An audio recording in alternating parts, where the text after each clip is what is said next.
Muy buenas tardes, amigos de Encuentro de Negocios. Un gusto poder saludarlos en este martes 21 de febrero del año 2023. Nuestro estimado Rodrigo Ortiz nos acompaña como cada semana con el análisis de la Bolsa de Valores, Economía y Finanzas.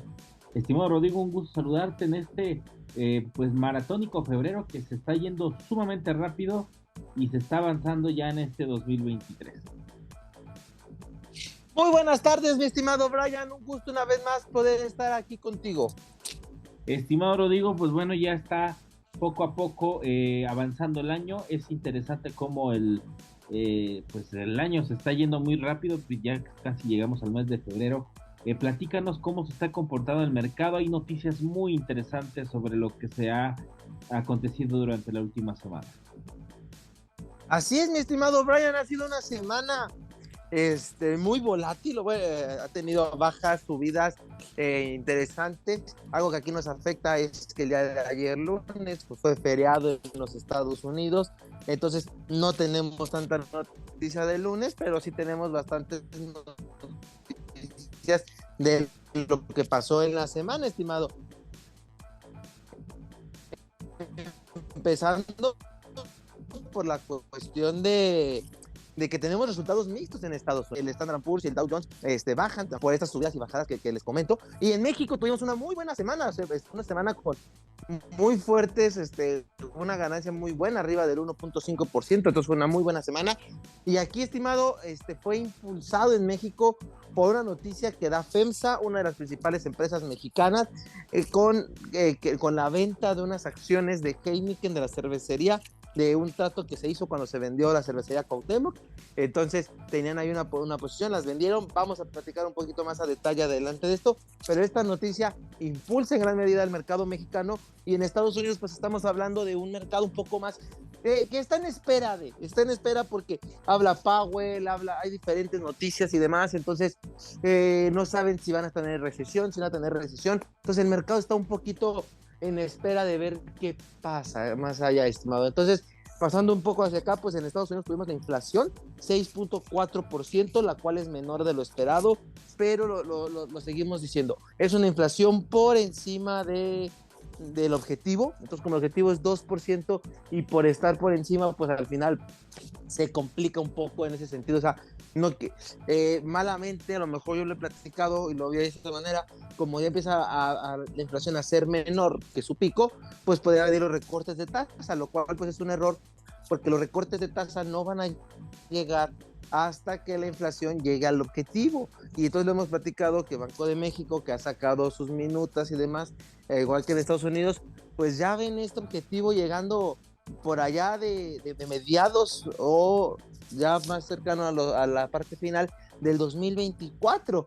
Pues incluso, estimado, esta semana el Economist le dedica su portada a la inflación, que va a ser un camino bastante difícil de recorrer, porque habla cómo a nivel mundial la inflación ha estado pegando, cómo los bancos centrales siguen subiendo tasas de interés buscando controlarla, pero aquí la preocupación es que la inflación sigue sin controlarse en su parte subyacente, que normalmente la subyacente se controla un poco más fácil, pero esta parte subyacente que le extraen al precio general, pues realmente, que justamente tiene los artículos más volátiles, sigue en niveles muy elevados. Entonces, como la subyacente no cede, es como un termómetro, un parámetro de empezar a ver hacia dónde se dirige, y entonces esa dirección de la inflación subyacente en los Estados Unidos pues nos indica que no se va a controlar tan fácil la inflación, y al no controlarse tan fácil volvemos a lo mismo, estimado, las tasas de interés van a seguir siendo altas, y esto lo podemos conectar con incluso un análisis que sale del Financiero el día de hoy por el director de Bursamétrica. Entonces él escribe una columna del Financiero donde ellos en Bursamétrica ven que la tasa en Estados Unidos, estimado, puede llegar incluso a 5.50 o 6, y le dan un diferencial a México de entre el 6 y 6.50 sobre ese puntaje. Entonces, si nos vamos haciendo las sumas, quiere decir que Bursamétrica ve la tasa de referencia en México entre el 11.5 y el 12.5, estimado. O sea, niveles bastante elevados de tasa de interés cuando yo ponía el precio, el nivel máximo 11.50, incluso con la última subida de tasas lo veía un poco lejano. O sea, creo que ya estábamos llegando, 11.50 se va a quedar, pero hoy la información actualizada nos empieza a poner este contexto, lo que decimos, el miedo de la recesión, si llega este año, si no llega este año, invertida de tasa, curva de bonos invertida. Entonces hay todavía estos factores económicos que estaban relativamente controlados, no del todo, pero eh, ya se habían analizado, entonces se tenían descontados y demás, pero como van saliendo los nuevos datos económicos, estimado, pues no terminan por, por dar ese panorama. Entonces sigue esta incertidumbre, pues, lo mismo que sigue la incertidumbre, pues los mercados no toman una dirección. Incluso ya, ya el, el discurso es si va a haber aterrizaje forzoso, si no va a haber aterrizaje forzoso de la economía, o incluso dicen, pues si está subiendo más, o sea, oscilando, si el avión va a estar oscilando, y entonces si el avión empieza a oscilar, lo único que va a hacer, o sea, si la economía no se estrella, así ya lo empiezan a ver, si la economía no cae a una crisis económica y llega a la famosa recesión, lo que va a hacer es que se va a disparar la inflación, van a subir más las tasas de interés y entonces va a ser el cuento de no acabar. Entonces ya hay varios analistas que empiezan a ver esto de que la tasa puede subir todavía más, o sea, ya en los niveles de tasa estamos rompiendo récord y todavía parece que la ven más arriba a los analistas.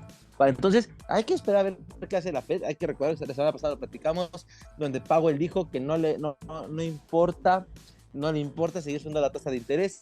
Él quiere controlar la inflación y una de las ventajas que él tiene es que tiene pleno empleo en Estados Unidos. Entonces, esto es una ventaja, pero no es una ventaja para la recesión, porque no llega a la recesión porque hay pleno empleo y demás. Entonces, los factores económicos se andan peleando, esa es la realidad, estimado.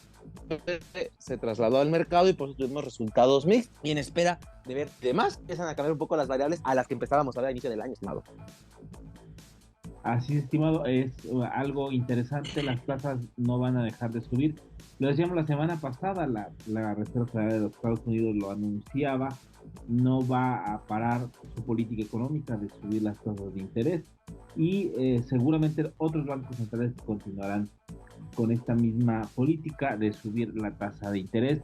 Algo que llama la atención y que también es importante, es interesante mencionarlo, porque pues bueno, se tiene este dato de la recesión, vuelvo a insistir, pues ya, o sea, se tiene contemplado de que pueda llegar una recesión algo leve a finales de este año. Estimado, ya habrán pasado 16 años desde aquel, 15 años desde la última recesión en los Estados Unidos. Me parece mucho tiempo para que el ciclo económico no se cierre y no vuelva a iniciar.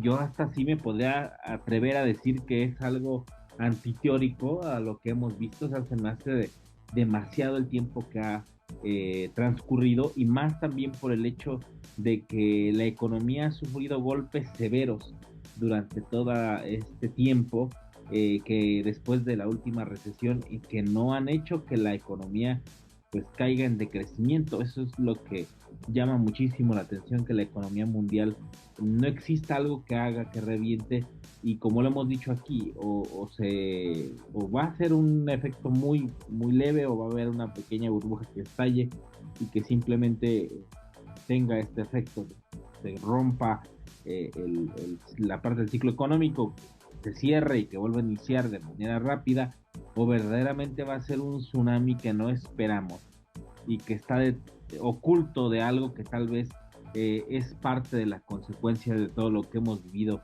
durante los últimos años. Lo hablábamos aquí en otras emisiones sobre las empresas zombie, sobre cuántas empresas pueden estar en quiebra y no lo sabemos, sobre estos factores externos que puedan hacer que se desate un problema inflacionario que se salga de control, principalmente porque hay una guerra en activo en Europa del Este, muchos factores que están ahí y que si llegan a detonarse al mismo tiempo puede ser peligroso para la economía, estimado. Creo que es algo que no podemos negarlo. La suma de todos los factores podría ser que la tormenta perfecta pues se dé y detone un efecto de crisis económica, que una burbuja reviente o que varias burbujas revienten al mismo tiempo. Eso es por un lado, y por el otro, bueno, los bancos centrales tienen esta política de continuar con la alza de las tasas para poder prevenir lo que venga. En México se habla de arriba del 11%, casi 12% en la tasa de interés para los inversionistas o los que tienen dinero en alguna pagaré o en alguna no CETES, por ejemplo, va a ser favorable, pero aquellos que tienen deuda, pues prácticamente tendrán que pagar más, estimados, algo que pues también es contraproducente, pero es una realidad. Así, estimado, lo dices muy claro, esta parte que ya es antiteórica, pero bueno, al final es la realidad, ¿no? Lo hemos dicho, la realidad supera la ficción, y entonces escenarios que no se crean posibles o que no los tenemos en el radar, pues nos los está dando. Yo también creo que pues ya la teoría económica es un poco anticuada, o sea, hace mucho se realizó y siempre hemos dicho, ¿no? Que esto pasa y así, pero creo que se hacía en un escenario más controlado, menos variables hoy en este mundo globalizado, donde ya la gente a los 18 años puede empezar a invertir, cosa que antes era más complicado. Entonces, los flujos de capitales que entran a las inversiones, pues cosa que antes a lo mejor no se medía, ¿no? Porque a lo mejor antes la postura de una sola persona era lo suficientemente fuerte, porque pues eran puros millonarios, entonces con mover pues se movía el mercado, entonces con una decisión hasta cierto punto consciente, pues ya, ¿no? O sea, una decisión consciente de la teoría, pues hacía que el mercado hiciera eso. Pero ahora, como hay una mayor cantidad de cabezas, una mayor cantidad de ideas, pues puede que eso es lo que esté haciendo que el mercado no se comporte como la teoría lo dice, porque ahora pues son más factores que no se consideraban. Entonces, pues ahora sí que el mercado está en esta cuestión, empresas son tasas de interés elevadas, que benefician a unos, perjudican a otros, que la economía se quiere estrellar, pero no lo hace. Entonces, son una gran cuestión de factores, estimado, y que nos llevan a decisiones financieras y empresariales muy interesantes, como es ahorita el caso de FEMSA, que te platicaba al inicio, estimado, donde FEMSA, cuando se vende la cervecería Cuauhtémoc, que era de FEMSA, parte de la negociación que se la venden justamente a Heineken fue que a cambio Heineken les iba a dejar unas acciones de Heineken, o sea, cierto valor. Pues FEMSA ya decidió y ya se concretó que iba a vender su posición equivalente al 8% de todo Heineken. Le iban a vender esta posición en acciones que tenían equivalente a 1.000 millones de euros. En eso la terminaron vendiendo. Porque este dinero lo van a reinvertir en los negocios que actualmente tiene, principalmente en el negocio de los Oxxos. Quieren expandir más Oxxo, entonces ha sido un negocio muy rentable para ellos. El Oxxo, pues lo hemos dicho, ¿no? Hay Oxxos en cada esquina y demás, entonces quieren fortalecer esta marca, venden su parte en Heineken, entonces les entra recurso, y pues es esto, ¿no? A lo mejor dices, oye, ¿por qué vendió sus activos y no se endeudó? Porque hoy endeudarte es muy caro. Entonces, esas decisiones empresariales, puede que ahora que FEMSA en el fondo no haya querido vender Heineken, pero le salía más barato vender Heineken que contratar un crédito. Entonces, por eso mejor vendieron un activo para poder financiar este crecimiento, que en un tiempo con tasas de interés bajas, a lo mejor pudieron haberlo hecho por, por medio de un crédito muy barato y les iba a dar. Pero ahorita con las tasas tan elevadas, justamente es lo que quieren, que la gente no pida créditos, pues dijo, no, nos conviene deshacernos de este activo que no es tan productivo para meterlo a un activo más productivo. Entonces, puede que la decisión, no lo sabemos porque no estamos dentro del corporativo, pero puede ser que esta decisión que tomó FEMSA fue por la cuestión económica actual y decir, ahorita tengo que salir a vender porque ahorita el mercado está bien. Si se vende otra bajada en la bolsa, ¿en cuánto voy a poder vender las acciones, no? Entonces, son diferentes cuestiones financieras que hay que tomar en cuenta para hacer un negocio. Y entonces, eso pasa. Aquí nomás, para cerrar este comentario, los radioescuchas que no sepan, FEMSA es la principal embotelladora de Coca-Cola en México. Entonces, FEMSA, cada que estamos tomando una Coca-Cola, muy probablemente estamos consumiendo un producto FEMSA. Entonces, para que vean la importancia que tiene FEMSA, además de que tiene los Oxxos, que pues, sabemos que hay Oxxos en cada esquina, es nuestra nueva tienda de abarrotes. Entonces, es una empresa muy importante, tiene una posición un peso bastante alto en el IPC. Entonces, como los inversionistas toman de manera adecuada esta decisión, porque dicen que perfecto, un activo poco productivo lo van a invertir en un activo más productivo, van a ganar más dinero, van a hacer esto, ¡pum! Las acciones de FEMSA se disparan gracias a esto. Va a entrar caja, van a tener liquidez, van a poder invertir. Entonces, esas expectativas sobre FEMSA se disparan y hacen que suba el precio y esto jala a toda la bolsa por todo el dinero. Imagínate, estimado, entraron 1,000 millones de pesos que van a entrar para invertirse en México. Perdón, 1,000 millones de euros. 1,000 millones de euros, estás hablando de más o menos 20,000 millones de pesos. Poquito menos por el tipo de cambio que ahora anda bajón. Estamos hablando, número cerrado, 19,000 millones de pesos que van a entrar a México y que se van a invertir. Y justamente hablamos del nearshoring, las inversiones que están llegando y demás. Pues ahí vienen 19,000 millones de pesos nomás para inversión en México. Qué bueno, inversión mexicana que puede crecer el PIB, pero esa es la importancia de esta decisión, estimado. O sea, hasta el país ve cómo se está beneficiando de una decisión empresarial tan importante donde todos podemos salir ganando porque es una decisión de mucho dinero, pero que beneficia al país, a la empresa, a la economía, estimado, trayendo dinero de fuera. Sí, estimado, es una noticia interesante, el mercado lo vio con buenos ojos. Una empresa que decide no adquirir deuda para poder expandir su negocio es una buena señal para que pueda concretar sus objetivos, que son estas tiendas de conveniencia que quieren expandirse hacia otros mercados, principalmente a los Estados Unidos. Aquí en México ha tenido mucho éxito por esta expansión de estas tiendas de conveniencia, los famosos Oxxo, que cualquier esquina existen y que se han diversificado en varias partes del país, ahora que han lanzado inclusive una tienda que es totalmente pues autónoma, que no necesita de personal para ser atendido con inteligencia artificial, algo que llama también la atención porque están invirtiendo en innovación y en tiendas que pueden ser para ciertos mercados algo interesante, innovando principalmente ahora que la inteligencia artificial está llegando a los negocios. Creo que, bueno, esta tienda, esta compañía que pretende invertir en estas tiendas es una buena señal. Bien lo dices tú, es inversión que llega directo a México, es inversión directa.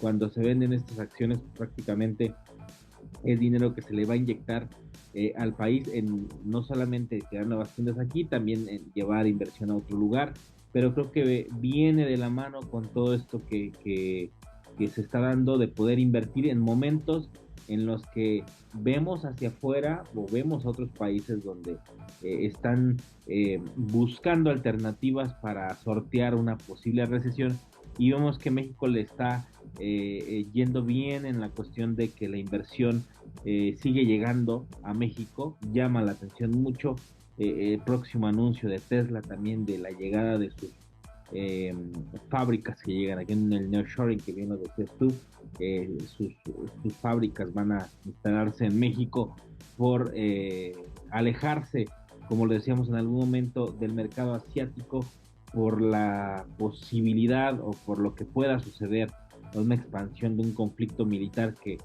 obviamente los puede llevar a que la cadena de suministro se rompa y los mercados ya no están tan listos o tan fuertes para vivir lo que vivieron con la pandemia y la ruptura de la cadena de suministro. Entonces las empresas están llegando a México, en este caso es una empresa mexicana que vende acciones que pareciera que pueda ser negativo, pero al final no lo es, y creo que el tomar una decisión de este tipo para estas grandes empresas, no endeudarse, y al contrario buscar alternativas como es el separarse de una rama de su negocio para poder capitalizarse y invertir en otra área de negocio como es la que tienen muy en la mira, que es la de las tiendas de conveniencia, que ha sido un éxito para esta compañía. Vemos que al final también todos sus productos embotellados, bueno, se convierten en puntos de venta. Estas tiendas de conveniencia se vuelven puntos de venta de sus propios productos y al mismo tiempo de otras marcas que se han posicionado muy bien. Algunos analistas lo hablaban que incluso cuando comenzaron a vender la cerveza, que es contraria a la que ellos embotellaban, empezaron a notar que las ventas empezaron a aumentar con la venta de otra marca de cerveza, con la competencia. Entonces, al parecer creo que la decisión que toman va muy ligado a querer seguir ganando y creo que lo han de haber estudiado muy bien qué es lo que les convenía más en la suma de todos los factores y fue deshacerse de esta parte que tenían como participación en estas marcas de cerveza que se deshacen totalmente de ella. Y hablando sobre negocios, sobre empresas que están hablando de deuda y no deuda, pues otra de las aerolíneas, estimado, que se va a la quiebra, es la segunda aerolínea mexicana que se va a la quiebra. Aeromar se anunció la quiebra de esta compañía aérea, es la segunda después de la pandemia que está pasando por esta situación que es complicada y que vuelve nuevamente la pregunta a ponerse sobre la mesa, estimado, ¿cuántas empresas, no solo de este ramo, no solo de estos giros, que en algún momento fueron muy susceptibles durante la pandemia, fue de los más golpeados, la industria aeronáutica y el sector turístico, cuántas empresas están así? ¿Cuántas empresas están viviendo una etapa de endeudamiento que no lo sabemos o que están al borde de la quiebra? ¿Cuántas están así y están viviendo como empresas zombie, estimado? Y que eso podría ser pues la burbuja que reviente tal vez, porque no en México es este caso, pero en otras economías están dando casos similares, empresas que se están yendo literalmente a la quiebra.